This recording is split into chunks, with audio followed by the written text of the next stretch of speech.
For decades, the relationship between the United States and Canada operated on a simple, unspoken truth. America leads, Canada follows. The world's longest undefended border wasn't just geography. It was a symbol of a quiet, if a bit lopsided, friendship. The U.S. was the obvious senior partner, the global superpower. Canada was the reliable, predictable ally to the north. Washington set the agenda for defending the continent, and Ottawa, for the most part, fell in line. But what if that entire arrangement just came to a screeching halt?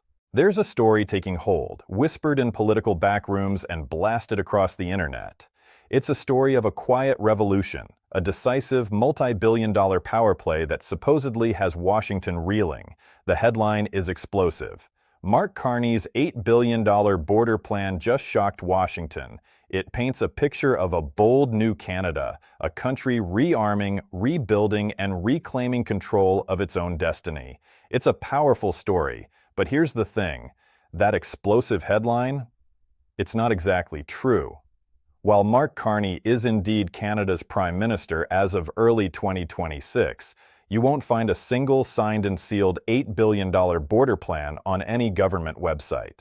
So what's really going on? Why has this narrative, a potent cocktail of fact and fiction, caught fire? The answer is far more complex and, frankly, far more important than any single headline. The fiction is pointing to a deeper truth. A seismic shift is underway in Canada. It's not one single event, but a slow-burning revolution in Canadian strategic thinking. It's a series of real policy changes, massive spending commitments, and a fundamental rewiring of Canada's place in the world that, in many ways, is far more shocking to the Washington establishment than any fictional plan. This isn't a story about one man or one announcement. This is the story of how Canada, after decades of living in America's shadow, is finally building its own fortress. And it's doing it by focusing on the one thing it has that the United States doesn't: a commanding position in the new great game for the Arctic. The old rules are dead. Today, we're breaking down the new rules and what they mean for the future of North America. To understand the scale of what's happening, you have to appreciate how things used to be. For generations, Canada's defense policy was, in essence, an extension of America's. The cornerstone of this relationship is NORAD, the North American Aerospace Defense Command, a binational military command created during the Cold War. It was a brilliant arrangement, but it created a deep-seated dependency. The U.S. provided the nuclear umbrella, the advanced satellite surveillance, the heavy lift capability, all the muscle. Canada, in turn, provided geography and support. It was a comfortable, if unequal, partnership. That comfort has evaporated. The world has changed.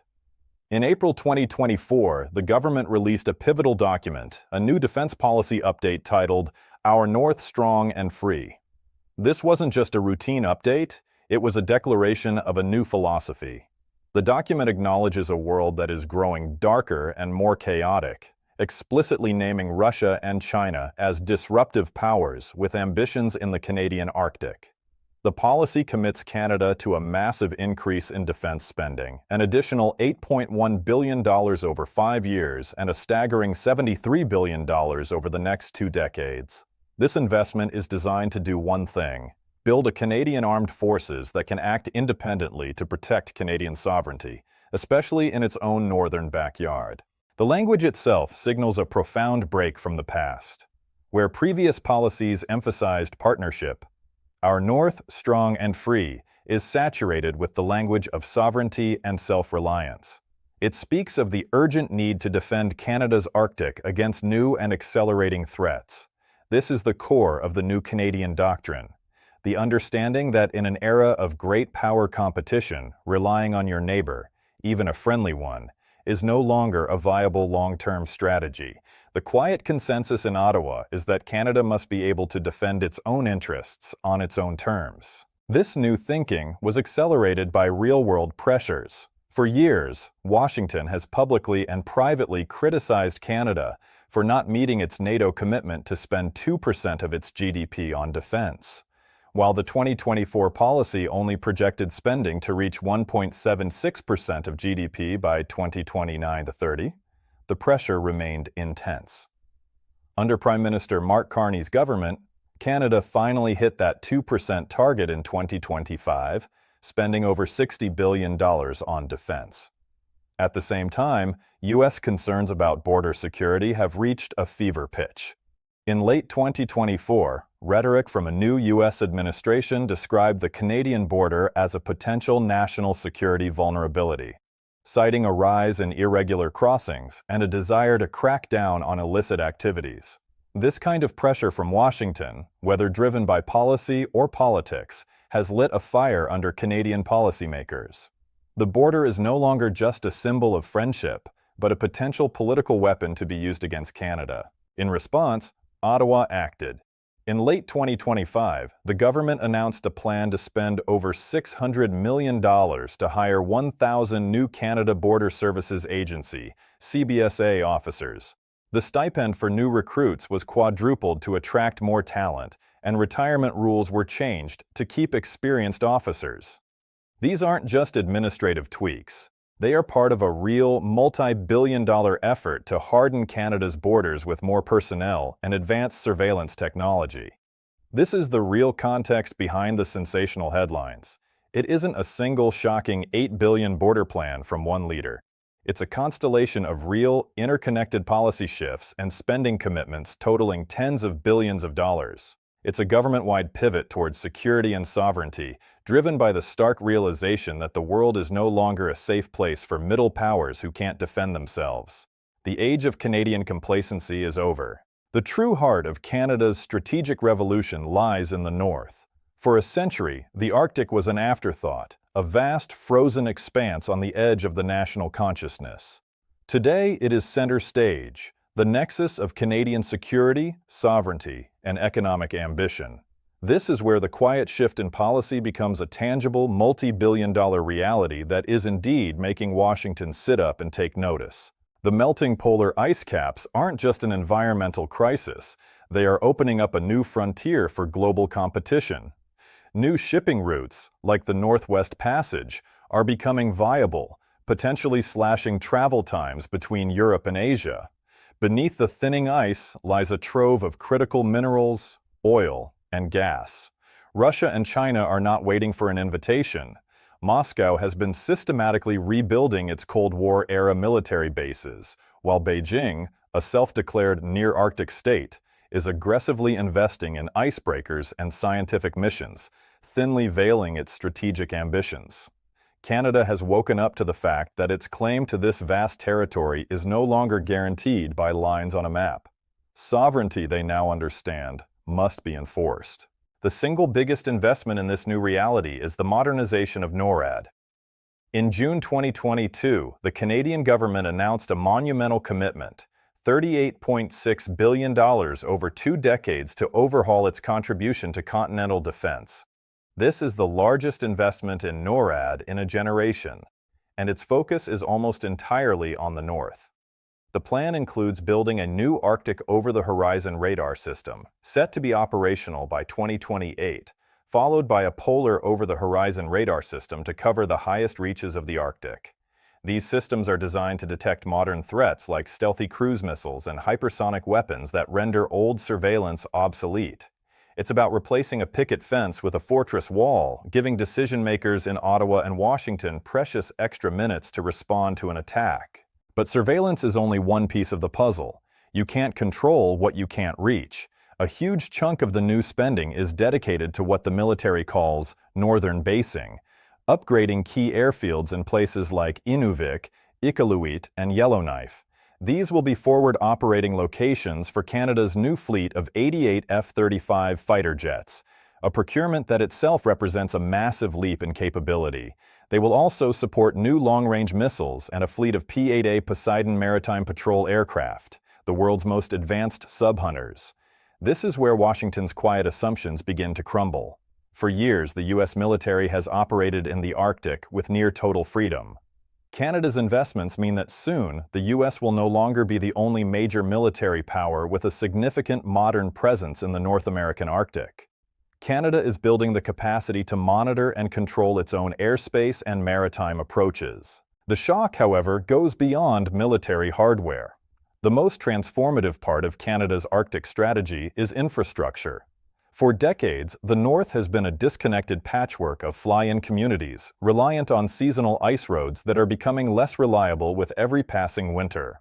Now, there's a push to build dual-use corridors, massive infrastructure projects serving both civilian and military goals.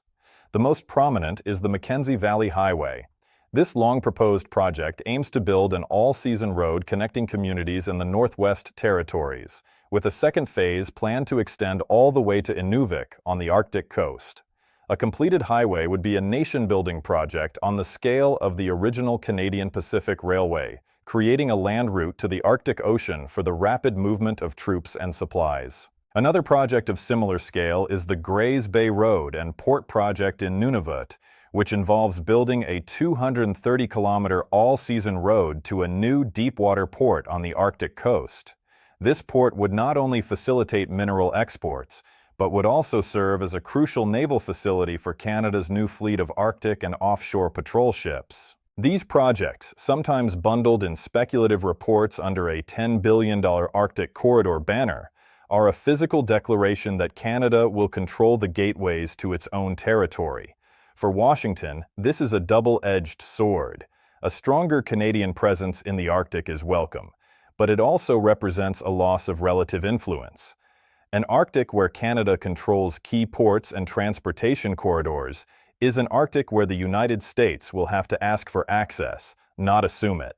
It means future U.S. naval movements through the Northwest Passage, which Canada considers its internal waters, will become a matter of negotiation, not just navigation.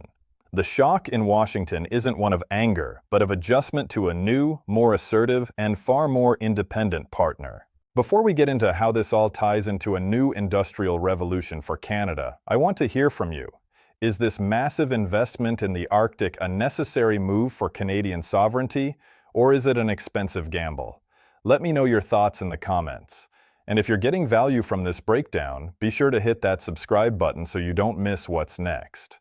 Canada's new strategy isn't just about buying jets and building roads. It's about rewiring the very engine that powers the whole enterprise, its own industrial base.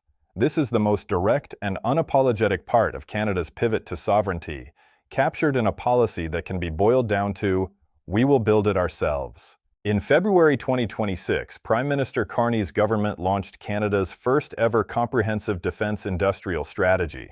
This isn't just a policy paper. It's a blueprint for a new economic nationalism. The strategy aims to end Canada's long-standing reliance on foreign suppliers, primarily the United States, for its military hardware. For decades, Canadian defense procurement was a story of compromise. Canada would buy off-the-shelf from allies, a process that often meant sending billions of taxpayer dollars abroad, creating jobs and fostering innovation in other countries. The Canadian defense industry struggled to achieve the scale it needed to become a global player. The new defense industrial strategy flips that script. It's built on a simple but powerful build-partner-buy framework, with build as the new default. The policy makes it clear that for critical capabilities, Canada will prioritize Canadian suppliers and products as a matter of state policy. This is a monumental shift. It sends a clear signal to the market. If you are a Canadian company in aerospace, cybersecurity, or shipbuilding, the government is committing to being your most important customer. The strategy includes incredibly ambitious targets, like having 70% of defense acquisitions awarded to Canadian firms and driving over $500 billion in defense-related economic activity by 2035. To make this happen, the government is creating a new defense investment agency to streamline procurement and is establishing a $4 billion defense platform within the Business Development Bank of Canada to help small and medium-sized businesses scale up. This Buy Canadian approach is the ultimate expression of strategic autonomy. It's a recognition that in a world of fragile supply chains, relying on another country for the tools of your own defense is a critical vulnerability. The lesson from the recent global pandemic was not lost on Ottawa. If you can't produce it yourself, you don't truly control it. The strategy also aims to secure the entire supply chain, right down to the raw materials. Canada is a treasure trove of critical minerals, and the new policy aims to ensure those resources are mined, processed, and used in Canada, feeding a domestic manufacturing base. This is where the shock to Washington becomes more economic than military. The U.S. and Canada have one of the most integrated defense industrial bases in the world. Canada's new strategy doesn't dismantle this relationship, but rebalances it. It signals a shift from dependency to a partnership of equals. Canada is essentially saying, we will no longer be just a parts supplier and a customer. We will be a competitor. By fostering its own national champions, Canada is positioning itself to compete for contracts not just at home, but around the globe. The days of simply signing a check for American-made equipment with minimal economic benefit for Canada are numbered. So when you pull all these threads together, the picture that emerges is startling. The increased defense spending, the massive investment in Arctic infrastructure, the hardened border, and the Buy Canadian industrial strategy are not isolated events. They are the interconnected pillars of a new grand strategy for Canada.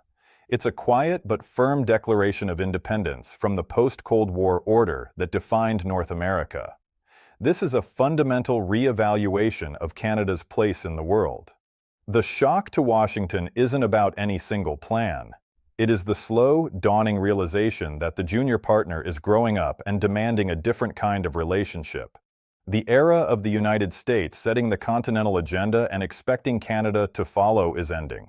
What does this new reality look like? First, it means a North America with two, not one, truly sovereign military and economic powers. Canada is deliberately building what strategists call strategic autonomy, the ability to act in its own national interest without needing the permission or assistance of a larger power. This doesn't mean the end of the U.S. alliance. A stronger, more capable Canada is a better ally. But it will be an alliance of equals, where Canadian interests are asserted, not subsumed. We'll see this play out most clearly in the Arctic. As Canada's network of northern bases, surveillance systems, and deepwater ports comes online, it will increasingly become the gatekeeper to the region. U.S. military planners will have to coordinate with their Canadian counterparts as a necessity, not a courtesy. Second, the economic relationship will become more complex, both more collaborative and more competitive. The new defense industrial strategy is a direct challenge to the old model of U.S. industrial primacy. As Canada builds its own national champions, we will see Canadian firms competing more aggressively with American giants. The relationship will become more transactional, a negotiation between two powers, each seeking to maximize its own advantage. Third, this shift is forcing a re-evaluation in Washington. For decades, Canada was the reliable, easy ally. So reliable it was often taken for granted. A more independent Canada requires more diplomatic attention. It can no longer be assumed that Ottawa will automatically support Washington's position on global issues. Canada is building its own ties and defining its own foreign policy based on its unique interests, particularly its status as an Arctic nation. This entire pivot is happening against the backdrop of a volatile global environment. The rise of an aggressive Russia, the strategic ambitions of China, and political instability have all reinforced the view in Ottawa that Canada must become the master of its own fate. The narrative of Mark Carney's 8-BDI border plan is a powerful piece of political shorthand, but the reality is far more profound. The quiet northern border is becoming the frontier of a new era in North American relations. So we come back to where we started. The explosive headline that a single plan from a new leader has shocked Washington. The reality is a far more sprawling and consequential story. The popular narrative is a fiction, but it's a fiction that illuminates a profound truth. The truth is that Canada is in the midst of a historic pivot. Forced by a dangerous new world, it is standing on its own 2 feet. The individual policies, our North strong and free, the $38.6 billion NORAD modernization, the new defense industrial strategy, and the strengthening of its borders, are all symptoms of this deeper change. They are the building blocks of a new, sovereign Canada. This transformation isn't driven by antagonism towards the United States. It's driven by a clear-eyed assessment of the global security environment and a renewed sense of national purpose. Canada has realized that in the 21st century, geography is no longer a shield. Sovereignty is not a birthright. It is something that must be earned, paid for, and actively defended every single day. The shock in Washington, therefore, is not one of betrayal or anger. It is the subtle but unmistakable shock of recognition. It is the realization that the predictable, compliant partner to the North is changing. Canada is no longer content to simply be a consumer of American security. It is determined to become a producer of its own. It is building its own fortress, controlling its own gateways, and forging its own industrial destiny. The old relationship, the lopsided friendship of the 20th century, is over. What replaces it will be more complex, more balanced, and ultimately, more suited to the turbulent era we are now entering. This isn't the end of the Canada-US alliance, but it is the beginning of a new chapter, one written not just in Washington, but in Ottawa as well. The implications of this shift are immense and will unfold for decades. Is Canada making the right choice by charting this more independent course? What does this mean for the future of the American alliance? I truly want to know what you think. Leave your analysis and opinions in the comments section below. If you found this deep dive valuable and want to keep exploring the tectonic shifts changing our world, make sure you hit that like button and subscribe. Thanks for watching.